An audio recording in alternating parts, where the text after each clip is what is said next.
If this is not MK Ultra type of mind control, I don't know what is. Total confidence. I think of myself as a cha-cha master. Yeah, okay, good. So show me that. If I'll be able to get him through show one, that'd be great. That's Tucker Carlson. Many years ago on Dancing with the Stars, as of course the online media personality and once #1 news anchor in all of the United States, is making a lot of waves. As of course he just appeared on the stage of a TPUSA event, and a lot of right-wing establishment neocon globalists, former predominantly never-Trumpers, are seething. They're angry. They're pissed off, as it looks like there's an AstroTurf type of campaign going on right now that individuals like Mike Cernovich are calling out. We also have some very interesting comments from Owen Schroyer, Candace Owens about this, as I think this is a big representation of the shift, the movement. As of course, I thought particularly what Tucker Carlson had to say when he was on this stage talking to all of the young people in attendance with his dogs was very, very interesting. His CIA father was also brought up. And again, Tucker's response here is telling, but I think the questions that were asked to him are also extremely telling, specifically about the divide in the right-wing alternative type of media space, where we are going, where we are headed, and the kind of conflicts that have been started with this huge vacuum of power that has been sadly created by Charlie Kirk no longer being here with us. Now, I think these conversations are very important to have. If you agree, share this video with your friends and family members. As, of course, this clip right here. Oh, boy. Sold out theater with numerous amounts of people trying to attend this meeting. As Eric Doherty writes, breaking, Turning Point USA just packed Indiana University Auditorium to the brim with 3,500 attendees to see Tucker Carlson. Quote, Andrew Koval, the man now pretty much in charge of TPUSA next to Erica Kirk, says they had to turn away thousands, as people are saying, wow, Charlie's legacy is merely, quote, living on would be an understatement. It is, quote, surging. Now, it's good to see TPUSA do these huge events, have so many people come out, and most importantly, have so many people be a part of the conversations. And of course, it also creates a very interesting type of scenario for all the people that were trying to cancel, destroy Tucker Carlson, and prevent Tucker Carlson from being able to speak at TPUSA events. There was a number of donors, a number of controversies. Tucker Carlson came out and said, essentially, in his own way, that Charlie Kirk was being tormented by a lot of people that were demanding that Tucker Carlson not be allowed to speak. Now, it looks like a lot of those donors are speaking up against this new kind of pressure. Now, again, it's 3,500 people. The people on the establishment right are going to make an argument, oh, it's only 3,000 people, it doesn't matter. I think it does matter, especially when you have people literally coming out. As now there are accusations about astroturfing happening right now. As, of course, people are commenting, Charlie wanted this more than anything else. As, of course, the text messages that Candace Owens and Andrew Covert were able to, of course, confirm and release to the general public talked about how major donors were pulling millions of dollars, saying, look, stop inviting Tucker Carlson. We don't want him to speak. And then Charlie Kirk responded, well, maybe we'll make him speak twice. Maybe we'll even get Candace Owens to speak. As, of course, people on that chat were like, no, not Candace Owens. As people were triggered, people were pissed off. Now, I want to play some of the talk that Tucker Carlson gave, because I thought it was very telling. One, what he did, but two, the questions that were asked by him. Now, Evan Kilgore writes, I was told by the Zionists that everyone in the Republican Party hates Tucker Carlson. Well, I think that's a little bit of an exaggeration, but anyway. Thousands of people were turned away tonight from his speech with TPUSA. It looks like the Zionist narrative is totally falling apart. Well, again, they have their own side of the story, and they're going to argue, look, donors get to donate to whatever they want to finance. And if donors don't want to finance a particular type of event with a particular speaker, they don't have to. They don't have to be forced to do so. And that, of course, is a reasonable conversation and a reasonable argument to make here. Now, Tucker Carlson has also been lied about by a lot of people on this type of establishment neocon right. We keep saying, oh, he just hates people. He's taking Qatar money, none of which has ever been proven. Tucker Carlson, on the contrary, has come out saying, listen, I love all people. I love the people of Israel. I love Israel. I'm just not the biggest fan of their foreign policy. I'm not the biggest fan of Bibi Netanyahu. I'm not the fan of what I think is an interconnected blackmail operation with the Epstein operation. And that, of course, is like, what? How dare you? And listen, if there ever is a person who's willing to touch the third rail of taboo conversations, who's willing to start conversations that are controversial, it is Tucker Carlson. It is why, in my opinion, he was the number one news anchor in America. Fox News had the number one show in all of America. And they said, yeah, we're going to can you. Why? Because he was too controversial for them. An idiotic, stupid move, as of course that show was a show that was moving Congress. Members of Congress were talking about, yeah, Tucker Carlson literally was able to influence agendas that were unfolding and breaking through in Congress to make sure that they're more America First aligned. Now, what does America First mean? That, of course, was addressed in the Q&A portion, and we'll get into that and a lot more, as well as the very interesting comments by Candace, Owen, Greenwald. We'll get into all of those. Before we do, just really quick and short, sign up to lookandfilter.com. It's simple, it's easy, it's quick, it's 20 cents, $8 a month. It's not a lot. If you have a bunch of dough, it's quick and easy to sign up. You get access to a Telegram channel. On that Telegram channel, you get to talk to me directly.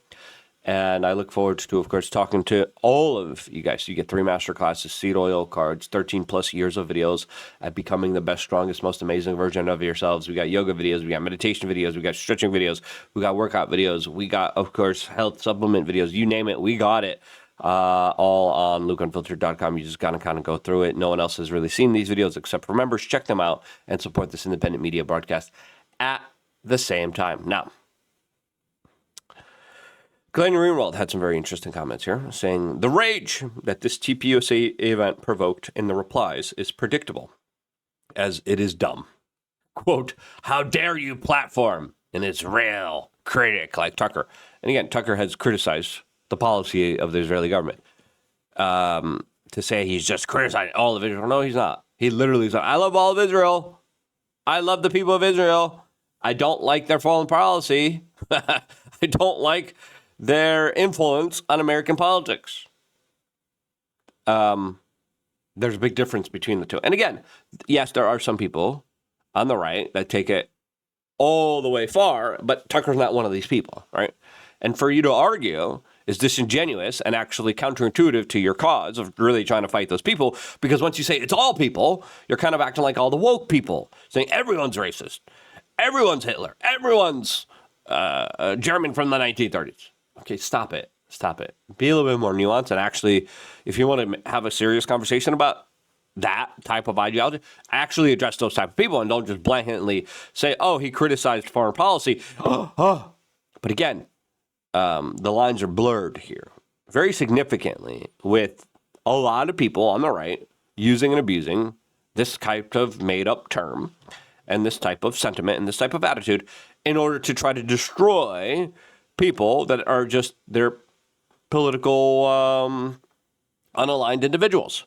And again, on the right, there are Make America Firsters, and there are establishment globalist neocon firsters that are pretending to be like, oh yeah, we're MAGA. There's globalists and there's patriots. And that's pretty clear. All right, that's how I just see it. That's my own personal opinion. As Glenn Greenwald says, Charlie invited Charlie himself invited Tucker to speak at the most recent TP event, and even lost pro-Israel donors due to refusal to stop. Now, this was the conversation that was happening behind the scenes. People are like, let's see what TPUSA does. Will TPUSA invite Tucker Carlson? Will they disinvite him after this latest event? This is what the conversations, I forgot who I was having this. This was another kind of like right-wing influencer. I was traveling around, and they're like, this is going to be a very telling time because we are going to see what ends up happening with TPUSA. Will they be hijacked and taken over? People were like, I forgot who was telling me this, but they were like, TPUSA is going to be hijacked. They're never going to invite Tucker Carlson ever again. That's not true.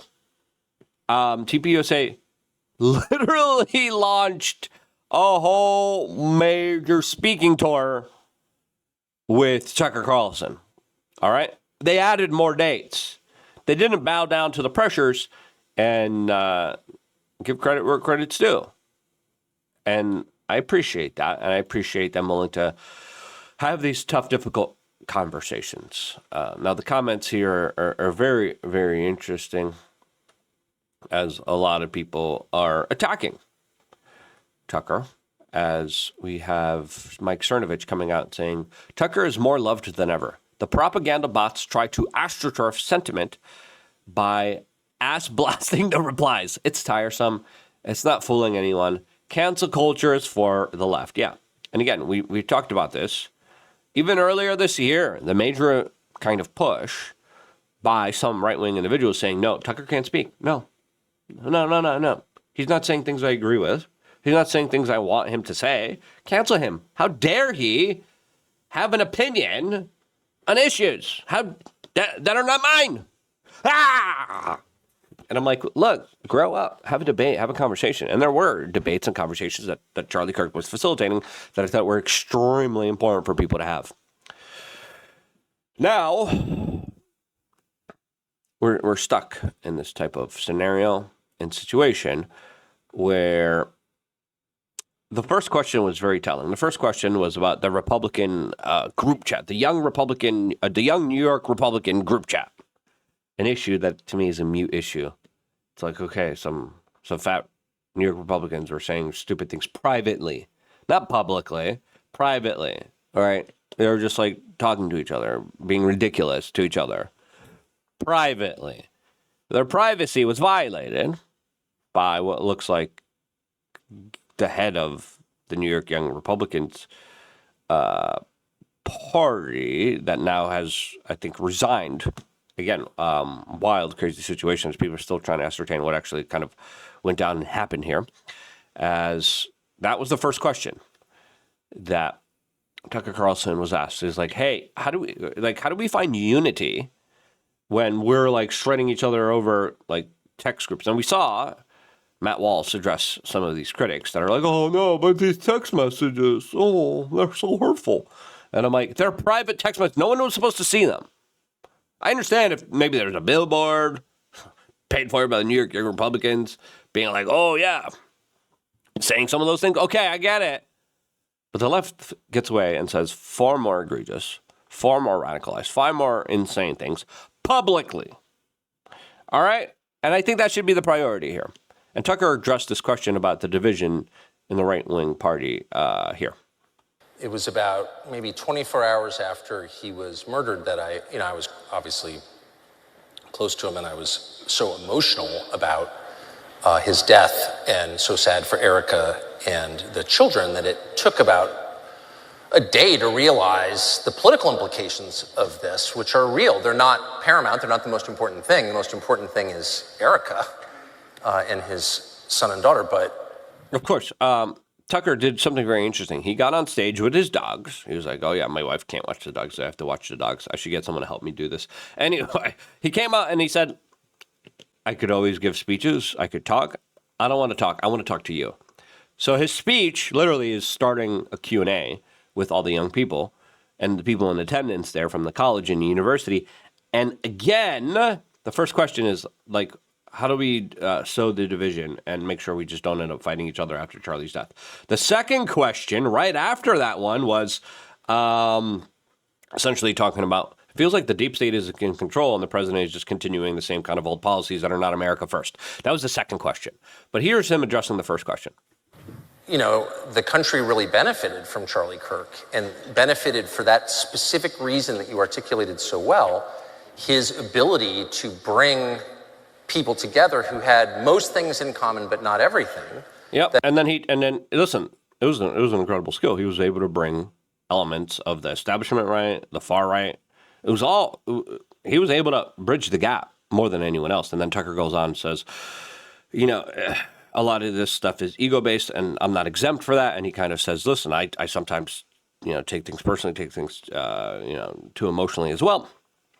And he addressed the scenario and situation in a very fair, honest way, being like, yeah, we got to stop fighting each other. The second question, though, really is very eye-opening because this question is a very controversial one, but it's also one that everyone is thinking about, but everyone's too afraid to address. Thank you. Great state of Indiana. Let's go Hoosiers. Let's go. Hoosiers. Wait. I'm sorry. I can't let that pass. Before we endorse the Hoosiers, can you explain what a Hoosier is? No. Go Hoosiers.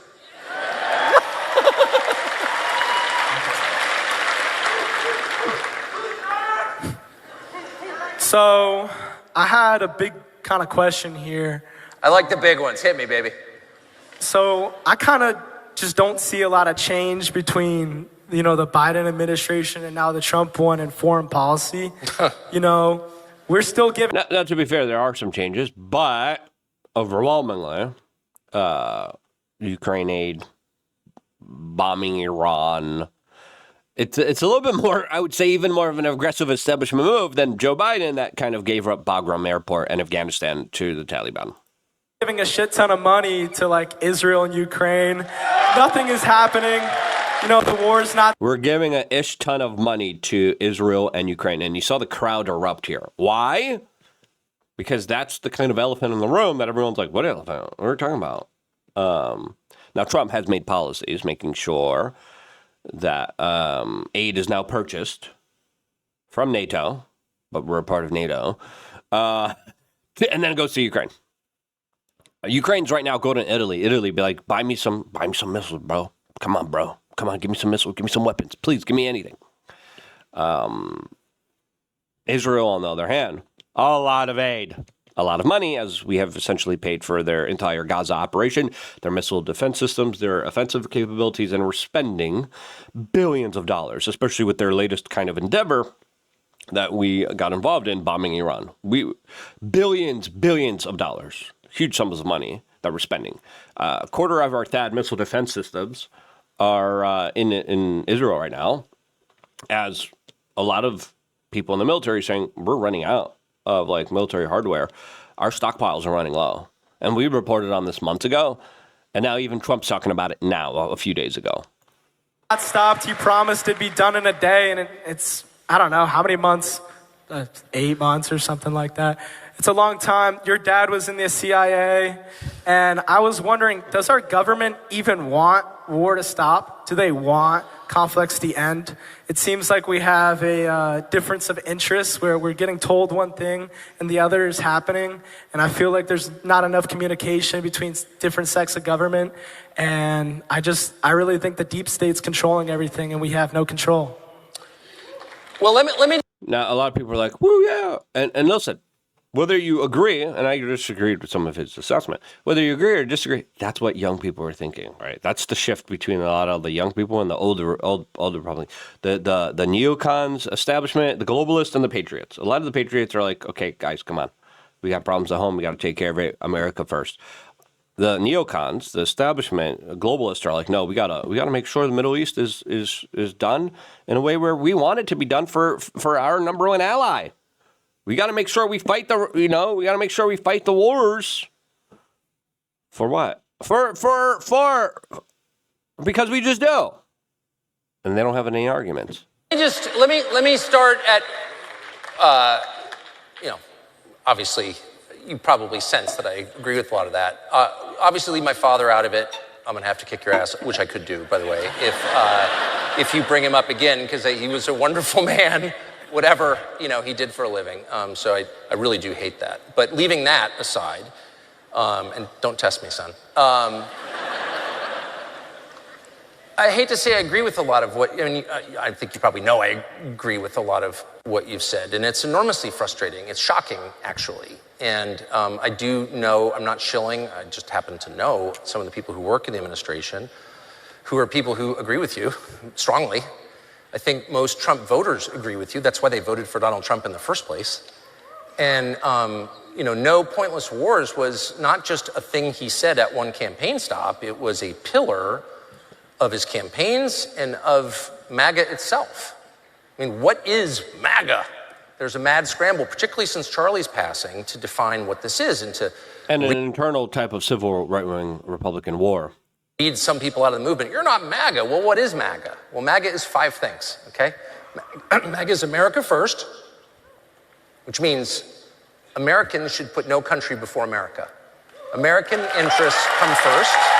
Yeah, and then he outlines 5 kind of pillars, especially when it comes to immigration, when it comes to foreign aid, when it comes to just domestic policy that should be made for the benefit of the American people and not for foreigners and foreign countries and outside influences and corrupted institutions and lobbyists that, of course, have inverted and destroyed American politics.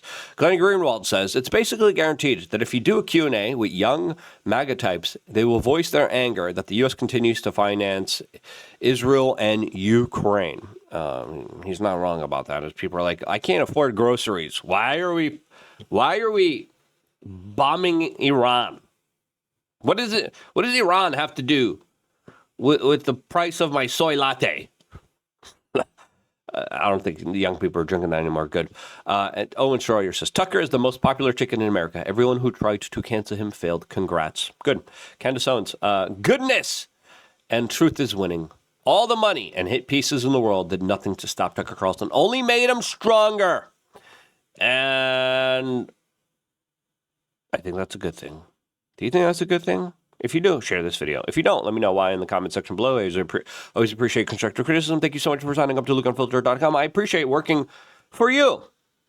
Other people work for countries. Other people get $7,000 checks. Other people work for a lot of corrupted, horrible industries, big soda, and all this other stuff. I work for you. LukeUnfiltered.com. Thank you for making me work for you. I am incredibly humbled and grateful for all of your support, even if it's just $8 a month. I wouldn't be here if it wasn't for your support, and this is why I love you guys. Stay tuned for more, all here exclusively on youtube.com/wearechanged.